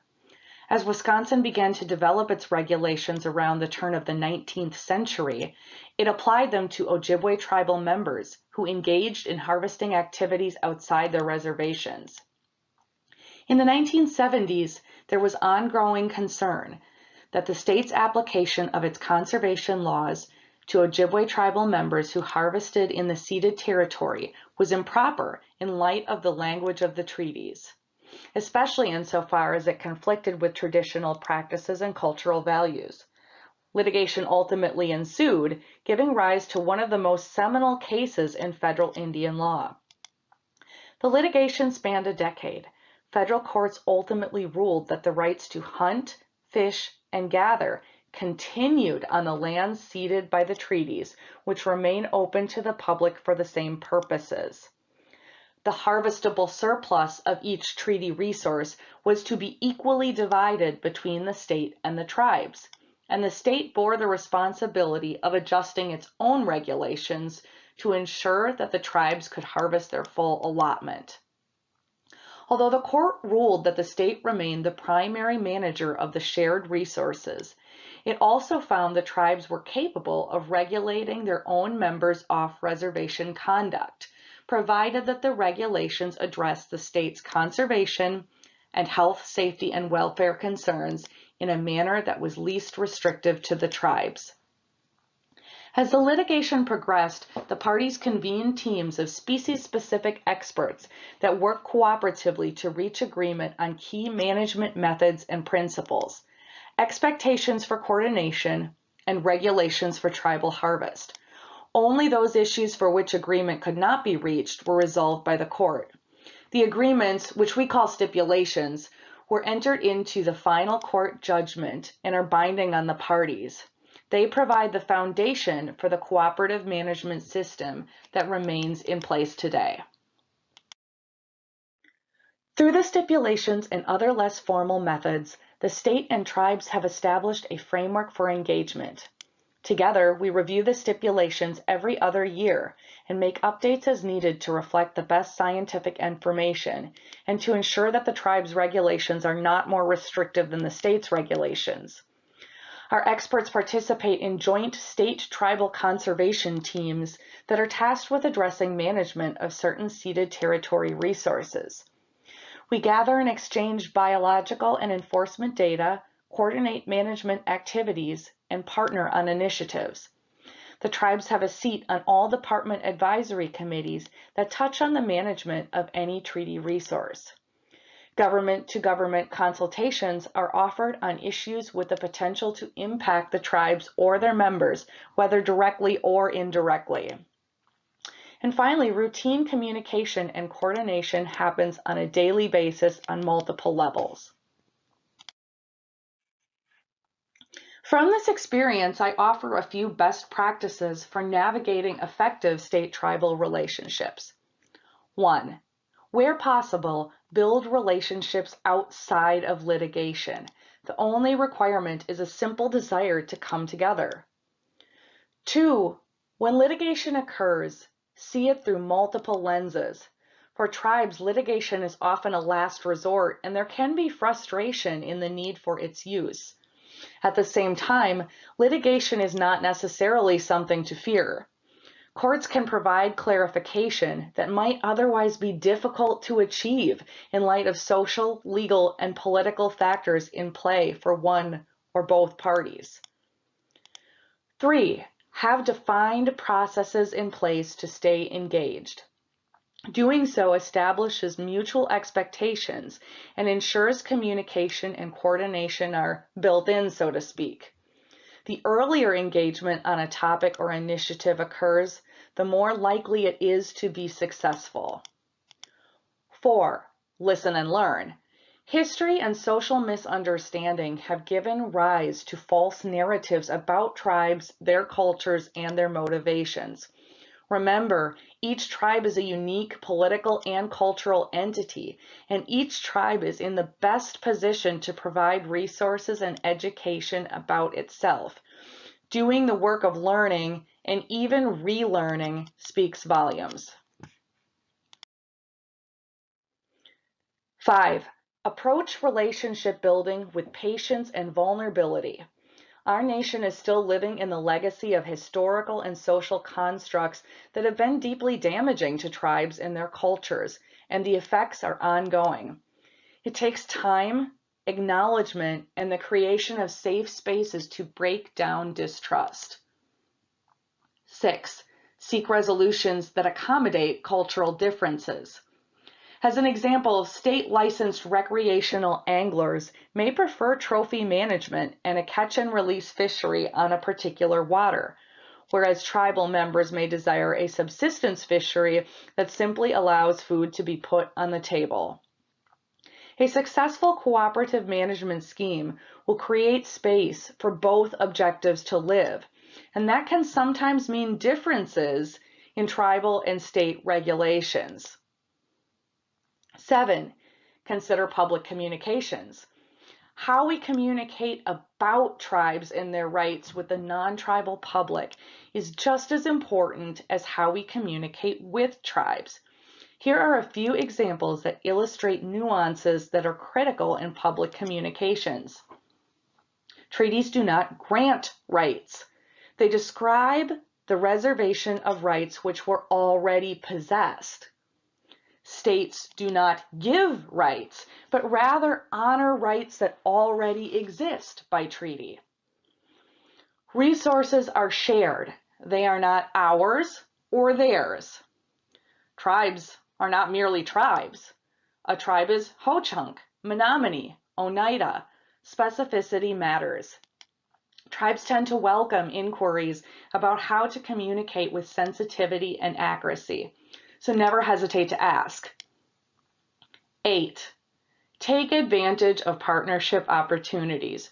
Truly incredible, resourceful things can happen when we collaborate, and we miss out when we fail to take advantage. Wisconsin's relationships with the 6 Ojibwe tribes alone led to a massive evolution of scientific methods, management frameworks, and biological understandings. We are able to combine resources or divide and conquer to do more with less. Each partner at the table brings unique and valuable perspectives that can strengthen resource management and secure fish and game for generations to come. Although this case study focused on Wisconsin's relationship with 6 specific tribes, Wisconsin is committed to its relationship with all 11 tribes.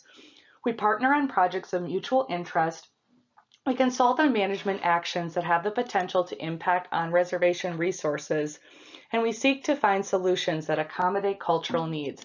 Just a few examples of this include the following. A statutory change provides the right for members of the Ho-Chunk Nation to ceremonially harvest deer outside their reservation boundaries. The Wisconsin DNR partners with the Menominee Indian Tribe of Wisconsin to trap and transfer sturgeon over 2 man-made barriers that have prevented the sturgeon from reaching their ancestral spawning grounds within the Menominee Reservation. The Ho-Chunk Nation partnered with the Wisconsin DNR and interested stakeholder groups to restore elk to a densely forested area in middle Wisconsin. Their biologists assisted in capturing, transferring, and quarantine care of the elk. These are just a few of many examples that demonstrate that rich, productive benefits can stem from state-tribal partnerships. I thank you for your time today and for the opportunity to participate in this session. I welcome you to contact me if you'd like to discuss these topics further or have any questions.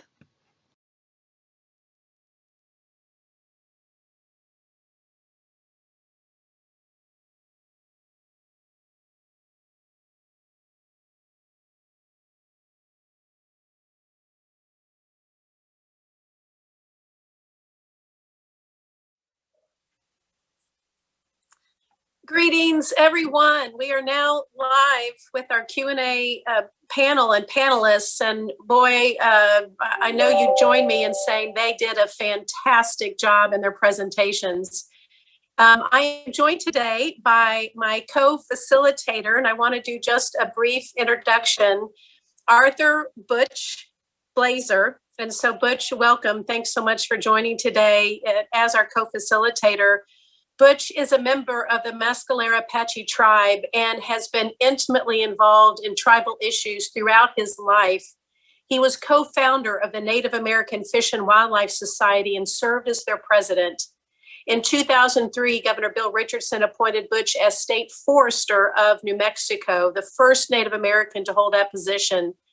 During his tenure as state forester, Butch was also named as chair of the Council of Western State Foresters and co-chair for the Western Forestry Leadership Coalition. During the Obama administration, he also served as the USDA Deputy Undersecretary for Natural Resources and the Environment. So welcome, Butch.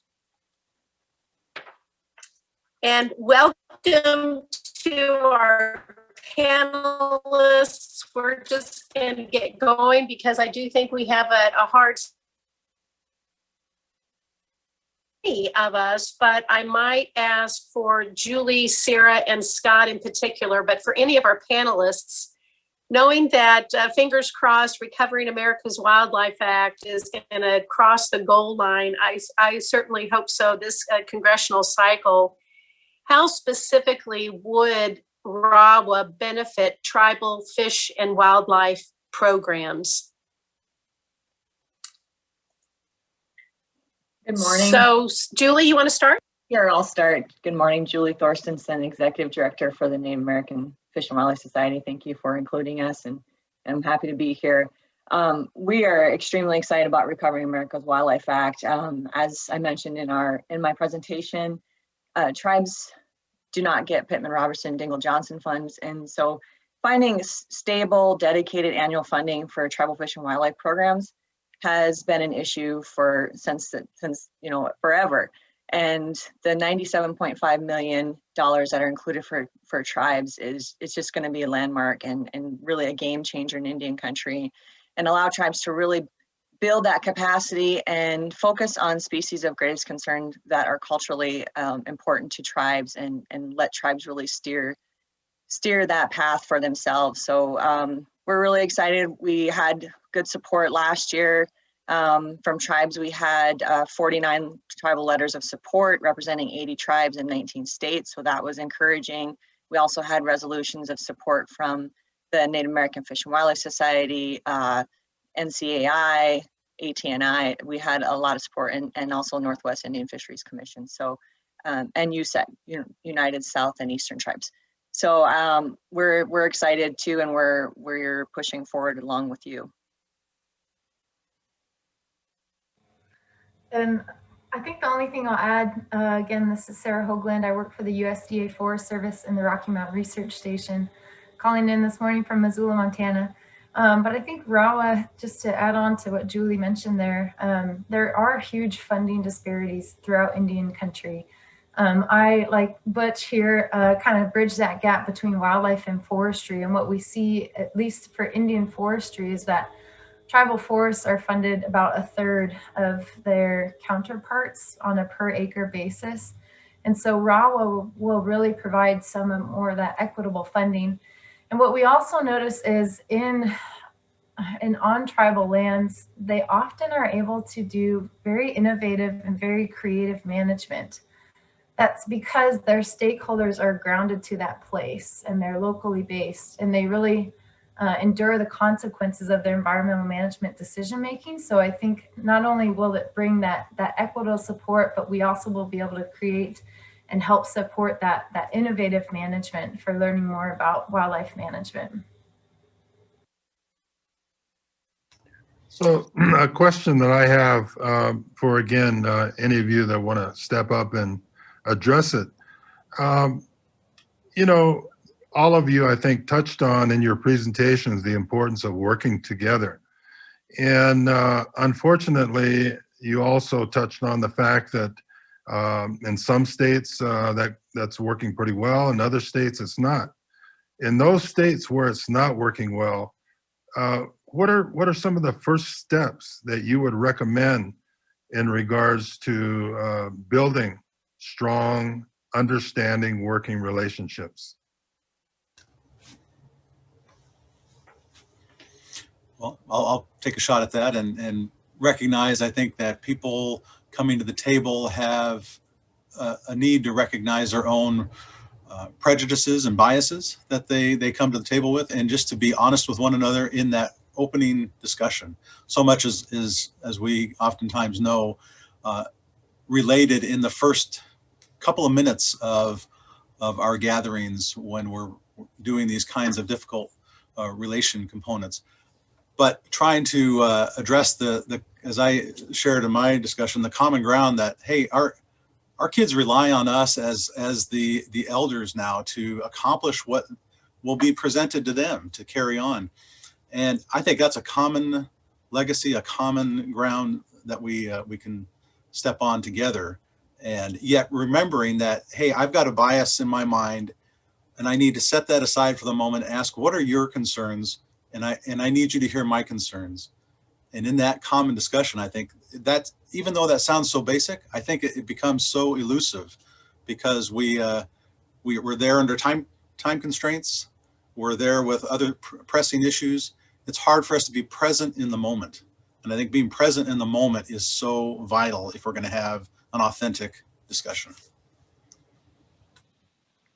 Hi, Chandra Harvey, Wisconsin DNR. Again, thank you for the opportunity to be here. This is a great panel, and I really appreciate all of the insights that all of the other panelists have offered. I want to build on Scott's comments and just talk about the importance of listening and engaging with an open mind. Again, it sounds so simple and elemental, but just to reach out and have an actual open dialogue. It doesn't necessarily need to come with any strings attached or with any particular objective in mind, but just listening, trying to understand what are those objectives, those needs, those priorities for the tribes, and then take that back and consider where you have that alignment. I think that sometimes tension can occur because states come to tribes with kind of these preconceived notions or these expectations for a deliverable that they want to see. But sometimes we need to break that down and work in the reverse almost, and instead just do that listening, start from a place with no preconceived notions, and to really hear those perspectives. And then and only then can you begin to kind of identify those opportunities and common grounds. So this is Sherry Ansler, General Counsel from Minnesota. And thank you all. These were great presentations.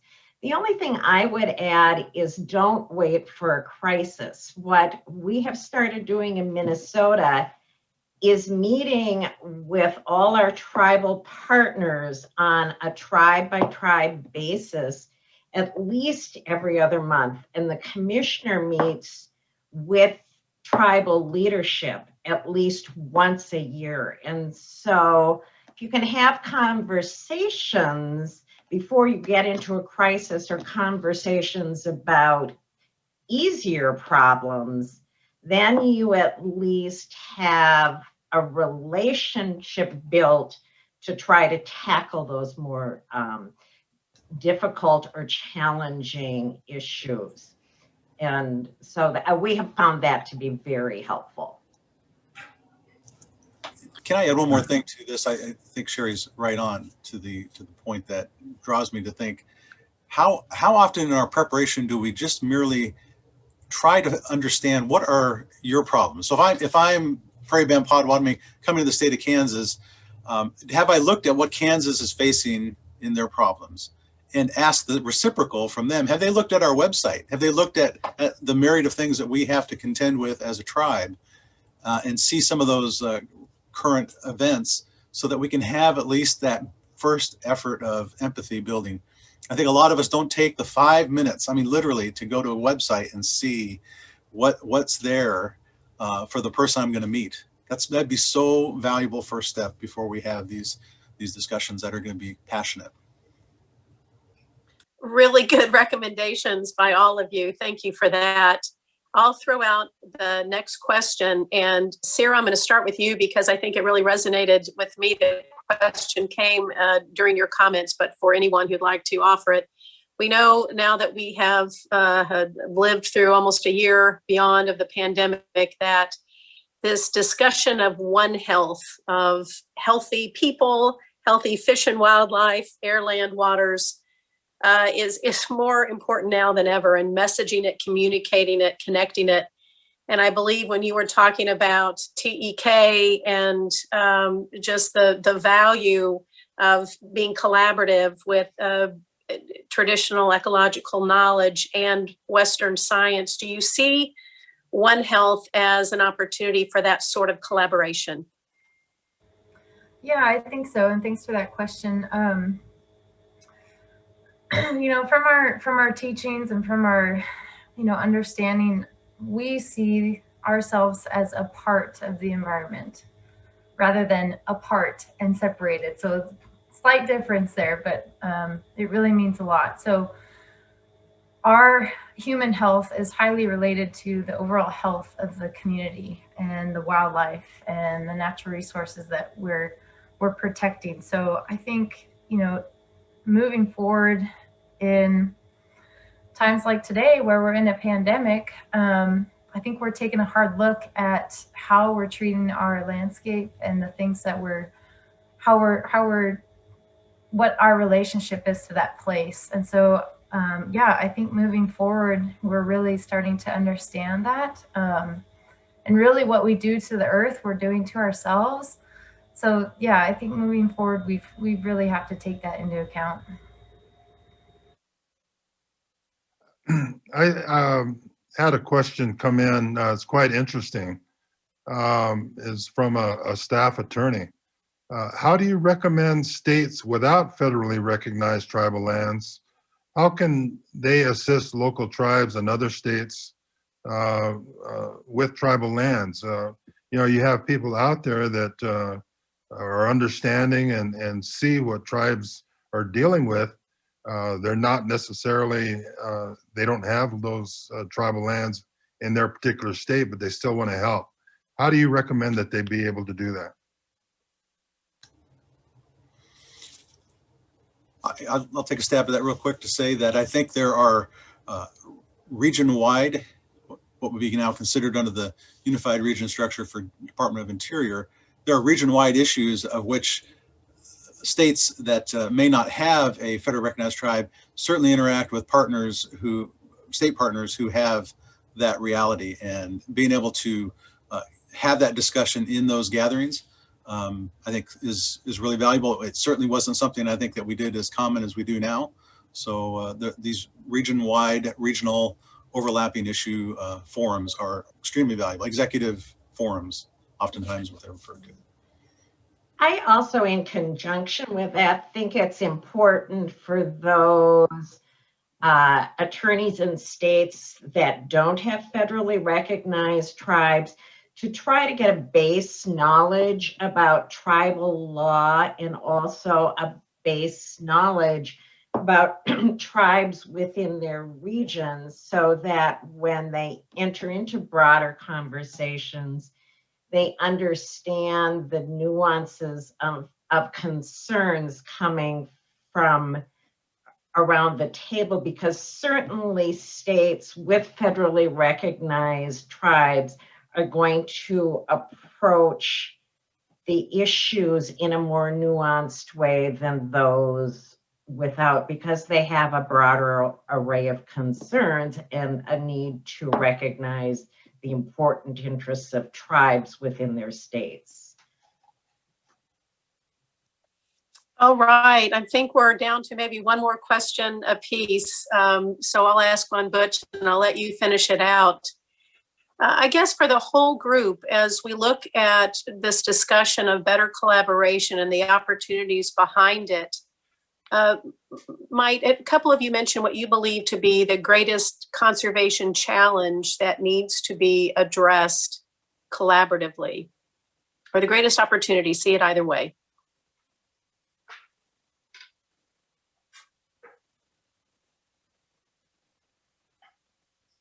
Julie, I might start with you. Since I have the Brady Bunch picture up here, I might see if you have a response to that. The greatest collaboration opportunity between states and tribes? Well, I think Recovering America's Wildlife Act is a great example of that. You know, we're managing the same species. This is, to my knowledge, the first time that we've had this much support kind of together towards the same mission. And I think it's an excellent opportunity for states and tribes to work together.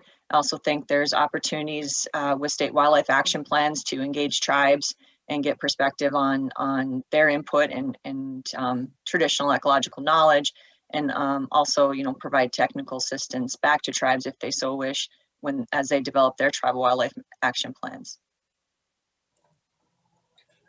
Okay, I was just going to build on that by suggesting that the Recovering America's Wildlife Act is a great way to address what I think we can all mutually recognize as a biodiversity crisis. And I think recognizing that mutual frame goes a long way, and collaborating in this really tangible way, I think, is a way to build on a new generation of conservation collaboration between states, tribes, the federal government, in a way that when we go back to the late 18th century and when states were first setting up their game commissions, and when the first federal wildlife regulations were becoming law to address address market hunting, to address the extinction of passenger pigeons and extirpation of buffalo and elk. Like there were so many ways in which tribes were not included, or their treaty rights were not respected. And so there are ways now, I think, to try and renew that respect, and the Supreme Court and other courts are, I think, newly regarding those rights in the last 10, 15 years. And I think there's a good path forward there that the states and the tribes can really benefit from alike. Okay, this last question is for Sarah Hoagland. Are forest fires impacting reservations and efforts of conservation in a negative way? Or are there some fire-dependent forests or endangered species that would benefit from forest fires? Ooh, that's a good question, and a tough one to end on, but I appreciate that. So sadly, a lot of the story today on wildfires is they are more intense and more severe than what the forests have historically experienced and the conditions that they've evolved under. And that's also the case, unfortunately, for a lot of Indian country and tribal forests that are within tribal boundaries. But there are species that do well in post-burn landscapes. And as much as we can move the pendulum towards forest restoration and working, across boundary lines at landscape scale to restore forest conditions, I think the better. And we can have fires that are more under the umbrella of, the conditions that they should be burning under, instead of at this large, massive scale where it's stand replacing high severity for large, vast areas of landscape. Really having that more heterogeneous matrix is what we're really trying to aim for. But I guess I'll just, as a final concluding thought, I really appreciate the opportunity to present here today. I think that we can all work together to conserve biodiversity, and tribes are one of the most powerful voices out there. And they have a long tenure in terms of their land stewardship and also their responsibility to take care of these things that we talk about as sort of our ancestors and our relations. So I really think moving forward, working with tribes and collaboratively is the way of the future. Well, Sarah, I'm not sure I have a better way to end our panel and our time together. That was beautifully said. We went a few minutes over, but there was just so much richness, and I'm sorry we didn't get to all of the questions. There was a comment about how important it is to include tribal authorities when considering diversity initiatives. I know many organizations are in the process of doing that, and that's very good counsel. Once again, thank you to all of our panelists. You did a remarkable job, so very grateful for your passion and what you do and for the collaborative nature of our jobs together. And thanks for all of the attendees, and I hope that you've enjoyed this session. Have a great rest of the day. Thank you, Sarah. Thanks, Butch. Bye. Thank you, everybody. Bye-bye. Take care. Thanks.